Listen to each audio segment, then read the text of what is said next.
Friends, Namaskar, good afternoon, and welcome to this special briefing from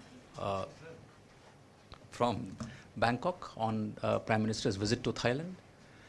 As you are aware, Prime Minister arrived here yesterday to attend the ASEAN-related summits. Today he had three meetings, three engagements, India-ASEAN Summit plus two bilateral meetings. I have with me Secretary East, who was joined by our ambassador to Thailand, Srimati Suchitra Durai, as well as Joint Secretary Indo-Pacific Vikram Doraiswamy. Secretary East will give her initial remarks. After that, we will take some questions. Ma'am, the floor is yours. Good afternoon. As you all know, Prime Minister arrived in Bangkok yesterday afternoon. His first engagement was an interaction with the Indian community. Almost 5,000 members of the Indian community were present at the National Indoor Stadium in Bangkok, and they had very enthusiastically welcomed Prime Minister to Bangkok. The event, amongst those who attended, apart from the members of our diaspora and the NRI community, they were also members of the India-Thai Parliamentary Friendship Group. At the event, Prime Minister had released a commemorative coin on the occasion of the 550th birth anniversary of Guru Nanak Dev Ji, and he had also released the Thai version of Thirukkural, which is the great Tamil classic. This morning, Prime Minister participated in a business event which also marked the golden jubilee of the Aditya Birla Group's presence and businesses in Thailand. This year, they started their operations in 1969 and they complete 50 years. This is one of the first investments by an Indian company into Thailand, and Aditya Birla so far has made investments in a number of sectors, which include fabrics, chemicals, carbon, etc. And during the event, Prime Minister assembled those who, the business persons who were there. He, of course, recognized that through the Indian business houses and Indian investments, they make a lot of contribution to the economy of the country in which they operate, and also in terms of strengthening the economic ties between the two countries. Prime Minister outlined the progress that had been made in India over the past 5 years in achieving socio-economic milestones, which included financial inclusion, sanitation, access to electricity, as well as LPG, and the improved use of renewable energy. He also called on the businesses to further invest in India because of the growing opportunities that they are in India, and he called for further strengthening of the economic relations between the two countries. Later in the morning, Prime Minister also co-chaired the 16th ASEAN-India Summit along with the Prime Minister of Thailand. Thailand is the current chair of the ASEAN and also the country coordinator for India in the ASEAN. In his remarks, Prime Minister had underlined the centrality of ASEAN in India's Act East policy and the Indo-Pacific vision. He highlighted the convergence of our respective approaches to the Indo-Pacific. Both India and ASEAN shared a lot of similarity in the way they approach the Indo-Pacific. He also called for intensification of partnership in capacity building, which included areas like agriculture, science, IT, engineering, and the network of universities. Prime Minister called for greater surface, maritime, digital, and people-to-people contacts and connectivity. He referred to the $1 billion line of credit, which could be used for further strengthening connectivity in both physical and digital between India and ASEAN countries. Prime Minister announced that we would be looking at creating an endowment of about 50 million Indian rupees, and that would be used for promoting exchanges between faculty as well as students under the India-ASEAN University Network. In addition, about 50 scholarships were offered in agriculture universities. Apart from that, the other announcement was to hold a startup festival along with the India-ASEAN Hackathon early on in 2020. There was also reference to the sub-regional cooperation that India has in this region, and this includes the Mekong-Ganga cooperation and also India's recent joining as a development partner of the ACMEX initiative, which is the Ayovadu Chakprayo Mekong Economic Cooperation Strategy. So we were amongst the first development partners of ACMEX. On their part, the ASEAN leaders spoke of India as a long-term friend, a dynamic partner, and they acknowledged India's contribution in the region for peace and stability. The leaders also welcomed India's support to the centrality of ASEAN and India's programs and projects which support ASEAN integration and the ASEAN Master Plan for connectivity. They also acknowledged India's leading role in capacity building, including in agriculture. They expressed keen interest in enhancing partnership in maritime, cyber domains. And in terms of the 1,000 PhD scholarships that were launched, they expressed deep appreciation for India's cooperation and offering of this the scholarship as part of the knowledge building partnership between the two countries. And as you are aware that ASEAN had announced its ASEAN outlook on Indo-Pacific, and the ASEAN leaders noted the many commonalities they have with our Indo-Pacific vision, in particular SAGAR, which is security and growth for all. Apart from that, on the agenda was also the developments in the region and in the international areas of common interest and concern. These included terrorism, counterterrorism, violent extremism, cybersecurity, South China Sea, and it was noted by both sides the importance of promoting a rule-based order in the region, including through upholding adherence to international law, especially the UNCLOS of 1982. The leaders affirmed the importance of maintaining and promoting peace, stability, safety, and security in the South China Sea, in particular freedom of navigation and overflight. Subsequently, after the conclusion of the meeting of India-ASEAN Summit meeting, Prime Minister had two bilateral meetings. One was with the Prime Minister of Thailand, and the second was with the President of Indonesia. Today, later in the afternoon, he would be meeting the State Councillor Aung San Suu Kyi, and therefore today there would be total three bilateral meetings, and it would be noted that all the three are maritime neighbors of India. Of course, Myanmar is both the maritime neighbor and our closest land neighbor as well.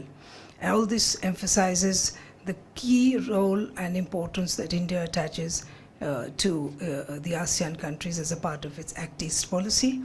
On the bilateral meetings, the ones which have already taken place, press releases have been issued and they are already on the MEA website. But in short, as far as the meeting with the Prime Minister of Thailand was concerned, the discussions focused on connectivity, bilateral connectivity, apart from the broader concept of connectivity which was discussed with the ASEAN countries as well. And they also discussed a promotion of bilateral defense ties and including promoting trade and investment. In Thailand, it was noted that Thailand has started a direct flight from Bangkok to Guwahati, and that is in fact very important because it marks the connectivity with northeast region of India, which is actually our closest to the Southeast Asia region. In fact, if you look at it, Thailand has its Act West policy, India has its Act East policy, so it really makes us natural partners. As far as the meeting with Indonesia was concerned, it was agreed to work together on further strengthening the ties. The two leaders had already met previously at Osaka, and subsequent to that meeting, there had also been a meeting at the foreign ministers level. So it was to review the relationship, and there was a commitment to work together in promoting ties in all its sphere: defense, security, connectivity, trade and investment, people-to-people exchanges. So all in all, there was also emphasis again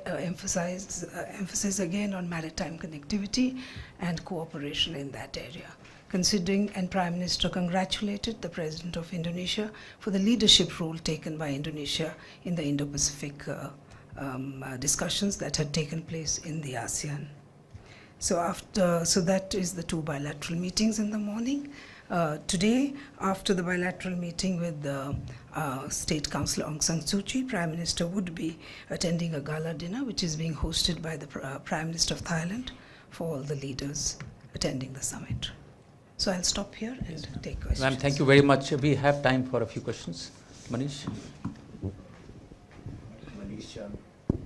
Manish Chand, India Rice Network. You said that the discussion saw a kind of a convergence between India and ASEAN on the vision of the Indo-Pacific. Does it mean there is a complete convergence, or are there areas where we have issues? That's number one.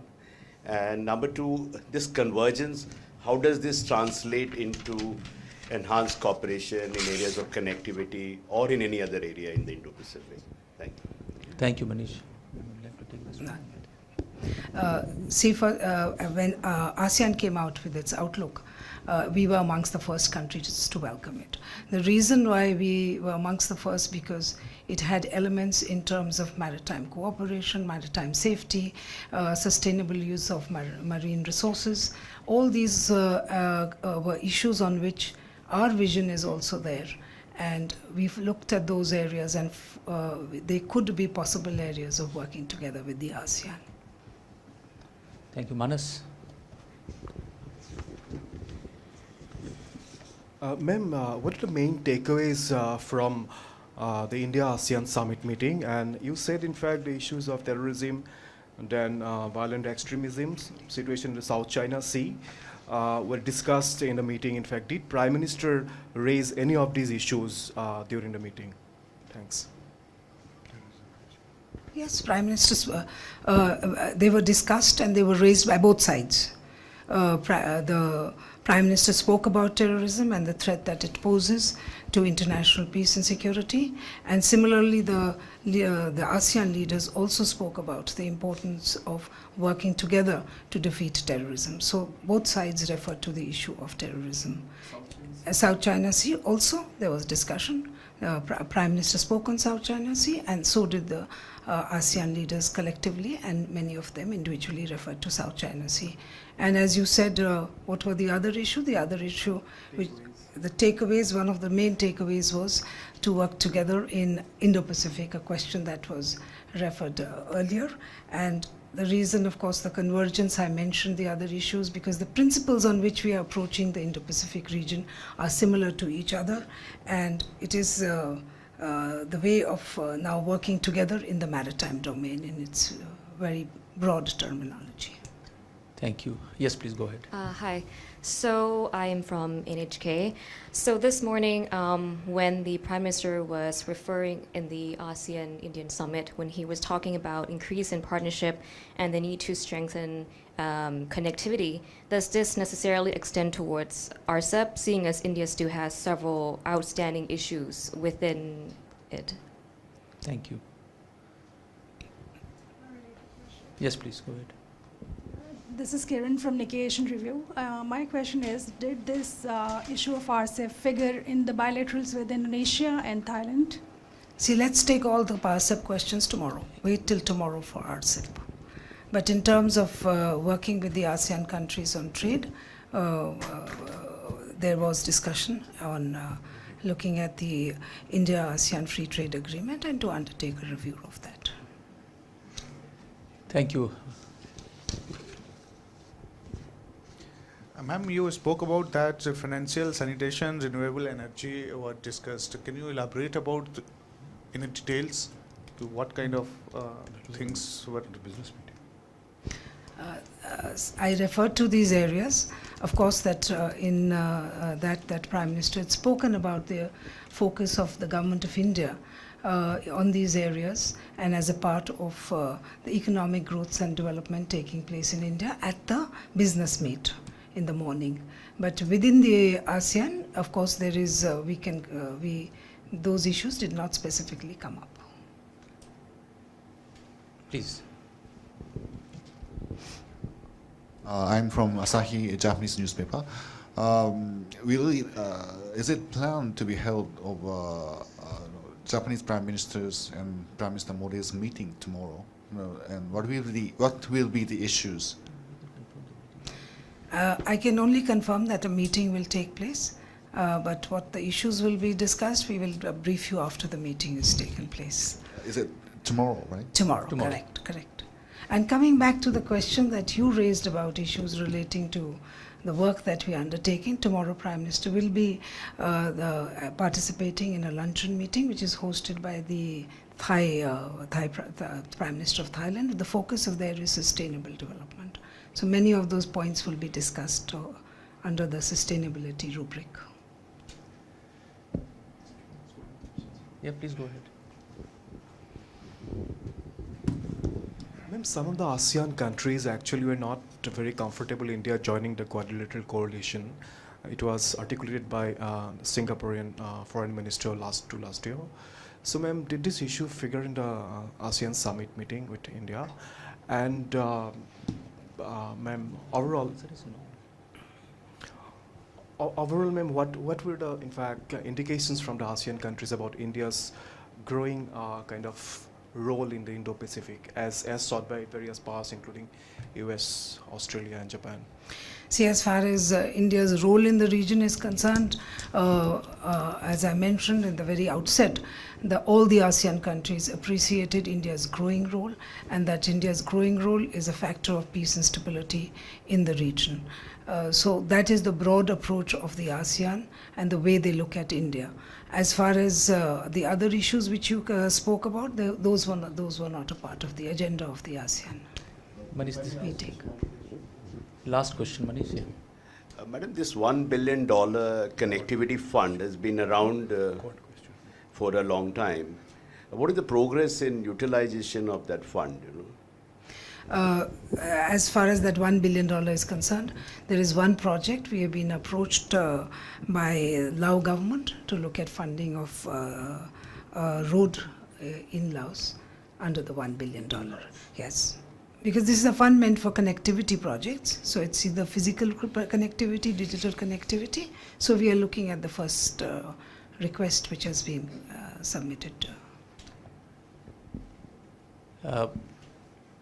Thank you all for joining us on this special briefing from Bangkok on Prime Minister's visit. Ma'am, thank you. Thank you, Ambassador and Vikram. Thank you very much. Thank you all for joining.